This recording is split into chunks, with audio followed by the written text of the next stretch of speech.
The other one is phosphate. Phosphate, single largest source, comes from China, but the Chinese have been restricting exports because they're now experiencing a nationwide outbreak of not mad cow, the other one, African swine fever, which is decimating their pork herds again. And phosphate is used for rice production. So for food security reasons, do not expect the Chinese to allow phosphate back onto the market. So we haven't hit it yet, thank God, but we are kind of seeing this building perfect storm where all three nutrients are available in lower volumes even before we have to deal with the effects of deglobalization. And if you're in a country like, say, Brazil, where you import 90% of your fertilizer and 3/4 of that comes from Russia, you're looking at a pretty problematic future in the not too distant future. I'm also a little concerned about South Asia, which also imports a lot of their fertilizers from this space.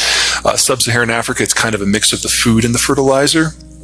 And oh yeah, we're going to lose Ukraine probably this year as a significant agricultural exporter because the Russians are going to torpedo the grain deal very soon. And then only about 10 to 15% of Ukraine's grains can actually get railed out. And that might even be too optimistic. Mother Nature was very kind last year, and we had great weather in every agricultural zone in the world. That had never happened before. It may never happen again. So, good for what it is. Second, everyone had a bit of a reserve of fertilizer. And of all the sanctions and boycotts that have hit the Russian space so far, a lot of them had specific carve-outs for fertilizer and fertilizer inputs. And you even had the U.S. Department of Commerce issuing letters of comfort to shippers and buyers saying that Russian stuff is expressly exempted from all of the sanctions. And that kept some of the stuff flowing in a way that it wouldn't have otherwise. Now that we're a year on, we're seeing damage to that infrastructure, damage to that production capacity in the former Soviet Union. We'll never have that kind of weather again. But we do have a number of countries, Nigeria, Canada, Morocco, who have accelerated their plans to increase fertilizer output. In the United States, for nitrogen, we're doing the same thing. It's not enough. It's not fast enough. It can't be fast enough. Some of these things take 10 years to bring online. But the fact that people have seen the writing on the wall and are doing everything they can to increase supply while they can is a good sign. And every day that this stuff doesn't fall off in Ukraine and Russia is a day we have to try to bring on replacement supplies. One of the things that the Europeans absolutely got right about the sanctions regime is it's not about stopping the war.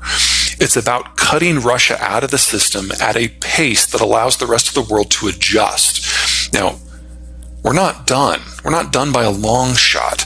But the fact that the world's largest commodities supplier is getting steadily gutted and we haven't had a commodity shock, we're living on borrowed time, but it's been a pretty good year, all things considered. Combination of retraining and subsidies programs to try to help with the industrial transition. So when this stuff really does all go away, you're not completely caught with your pants down like we were a year and a half ago. That can always go faster. It can always be more realistic, but the fact that it's happened at all, I think, is a great sign. In the United States, the thing that would help the most is building out processing capacity for any and all of the materials that are going to be necessary as we lose Russian and Chinese supplies.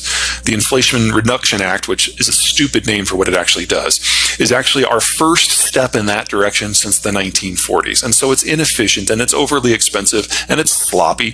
But for the first time we've done it, it's not bad. About what's going on in the Russian space and where that leads, we are not seeing the same degree of forethought in the Chinese space. Now, yes, between COVID and Trump and now Biden, companies have come to the conclusion that China as a supplier of goods to the world is probably never going to regain the heights that they had. And most American investment specifically into the Chinese space today is about servicing the Chinese market. Most of that's going to be lost. And the sooner that we can start the adjustment to whatever's after China, the better. And as the Europeans have shown us, if you take steps early, you can reduce the shock. Where I'm not seeing a sufficient amount of preparation in China or among investors in China to get ready for that. So I think it's very likely that when China does go down, we're going to lose their processed materials and especially their electronics manufacturer more or less at the same time. And that's going to hurt like hell for everyone because that capacity just doesn't exist anywhere else right now. Oh, I'm not a financial guy, so let me just kind of give you the headline. Yeah. We're entering a world of capital shortage. The baby boomers are retiring globally. They're taking all their money with them. The next generation down, no matter where you are, no matter what country you're in, is smaller. So if capital is more expensive, it is going to be able to demand higher returns. So if you can hold on through this transition, we're going to go back to a world like we had in the 1980s where your financial planner actually had to do work. Couldn't just throw money at these artificial, maybe AI-generated trading platforms or do high-frequency trading. It's going to be about the value. And honestly, I think we're about better set up for that even today.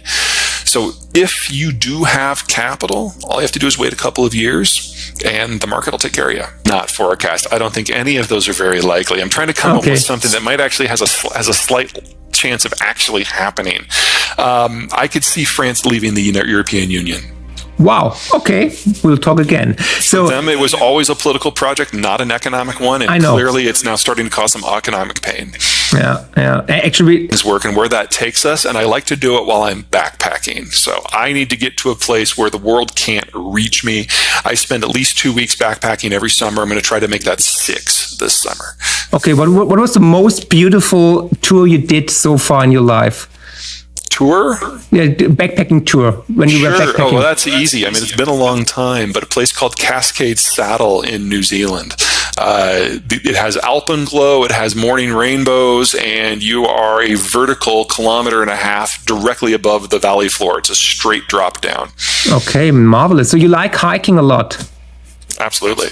Okay, have you been to the Alps or to Germany, to Europe? I have not. I'm hoping to next summer. Please, if you come, give me a buzz. I show you the most beautiful tours you can expect in Europe. Definitely. Excellent. We go for a hike, definitely. And I will crush you. Probably. Because I love backpacking as well. I've been to Corse and to Canada and Rocky Mountains everywhere. So anyhow, when can we expect your next book? Because I would like to talk to you again. You know, my publisher is asking the same question. I do not have an answer. He called me before we called. So he said, put him on pressure. Mm-hmm. No, it's I've freed up a little bit of time, so I am noodling over some ideas, but I'm not there yet.